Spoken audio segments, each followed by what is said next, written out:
Hey, it's 28 millimeter RPG Rick here. Um, Today on my GM diary, we had our session yesterday, and yeah, it was Traveler once again.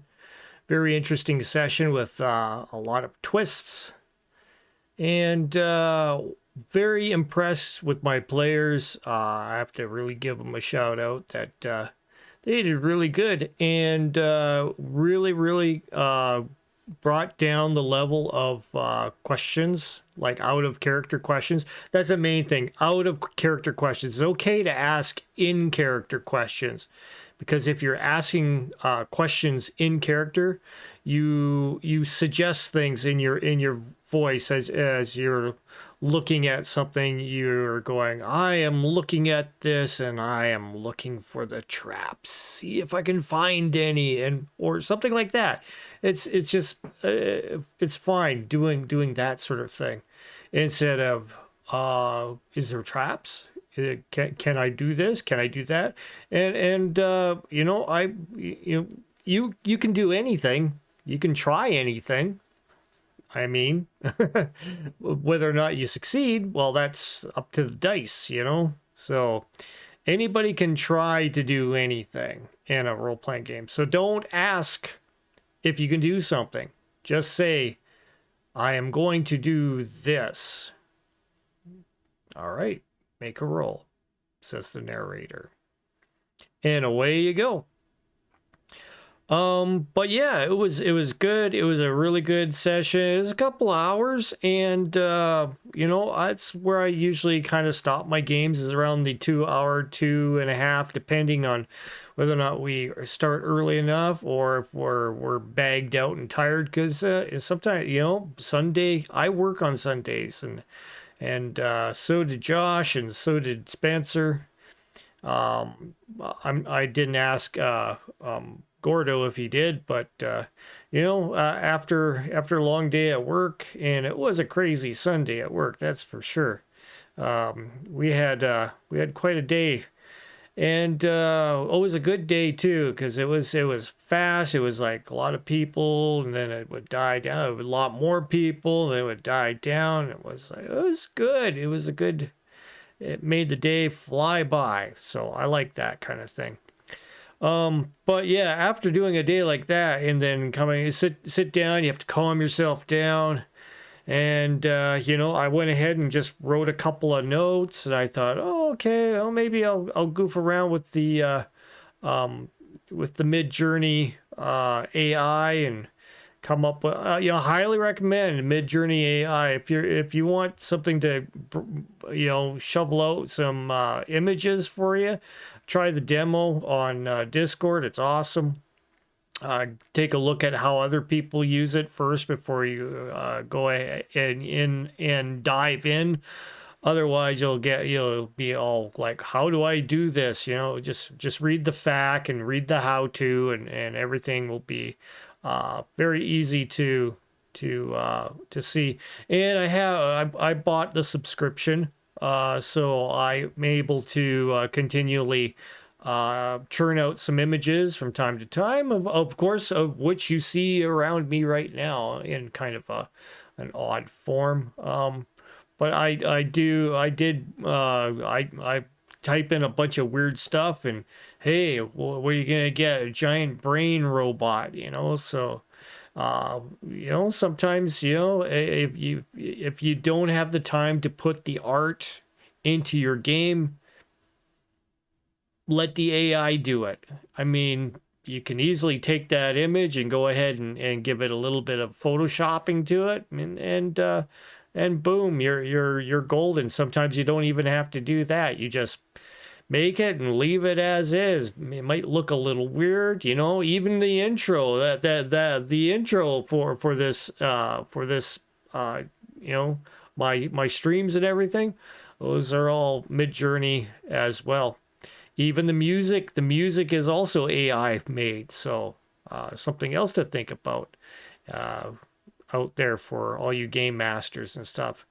Check out the AI kind of stuff. It might help you out in one way or another, and get your game going a lot more faster, a lot more presentable for anybody to watch it. Having avatars made by that look like people and stuff, and other things that you may want to represent for everybody, but you just don't have the time to go ahead and get your pen to paper and draw it all out, especially with theater of the mind kind of stuff. And then when you want to present an image of something, boom, away you go. So I do highly recommend doing that. I'll put a couple of links in there in the in my description where I make my music when I'm not making it myself, because all the rest of the music you hear, the rocking guitars and stuff, that's done with the guitars behind me and stuff. So and that's all my own stuff, and the tune track easy drummer drums and stuff like that. So but I just don't have time to do that sometimes, just to go ahead and make a soundtrack or that. So it's nice to have those tools at hand. And yeah, for the $10 it is per month, why not get Midjourney, and you can make as many thumbnails or whatever you want, stuff for your game as you want. So well, within reason. I think you only get about 200 images per month, but that's enough to get. If I want to crank it up later, I will. It depends on how well this channel goes. I'm going with a little bit more professional look, just to show you here my Steam Deck here. That's a new thing, So everything is starting to be a little bit more of a tidier professional kind of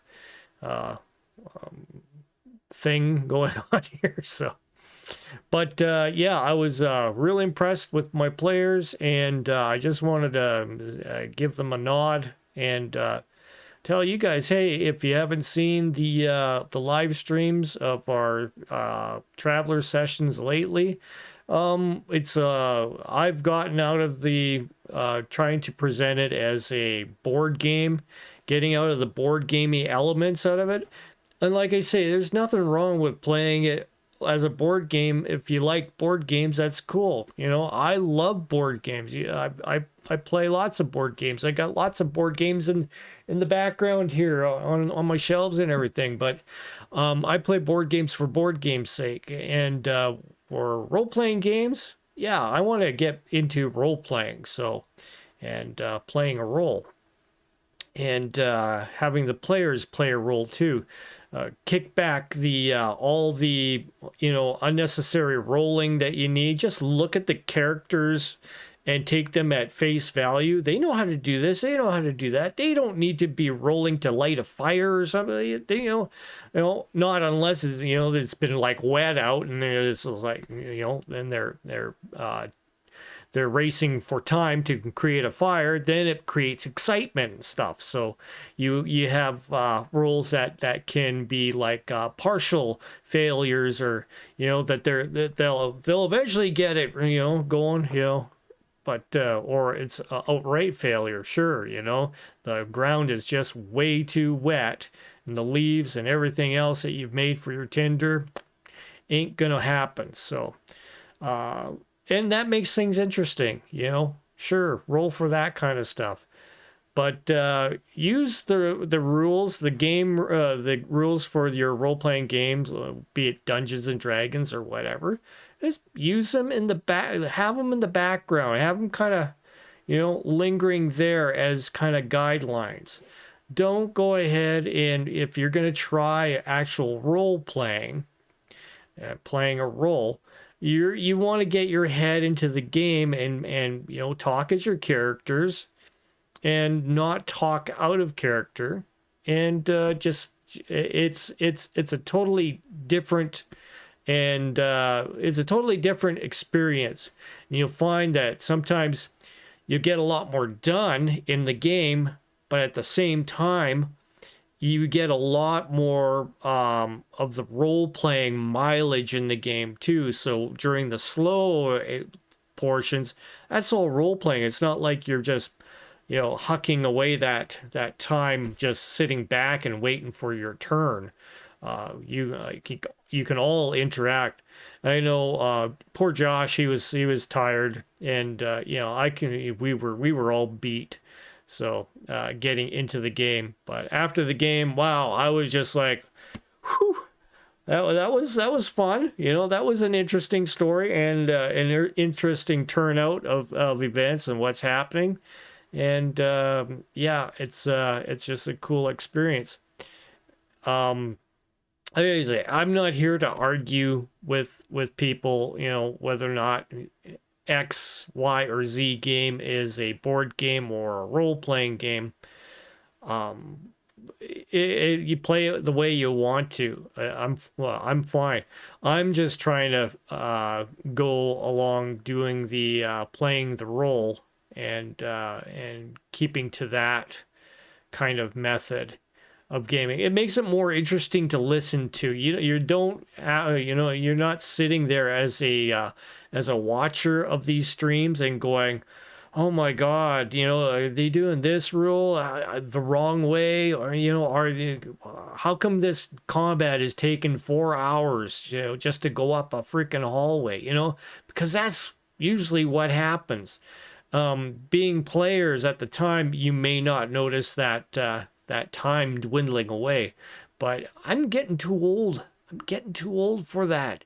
I want to be playing role-playing games, and I want to have, you know, the game flow fast and get something cool that happens, and boom, we have at the end, we can tell you know, basically our brain can recollect those events, and it tells a story of, hey, wow, that was cool, you know, what we just played through. So um instead of, you know, getting just little nuggets, you know, throughout, you know, 10, 20 4-hour sessions later, you know, you'll have something of a little smidget from here and here that you remember. The rest of it is just a blur of, you know, rolling dice and stuff.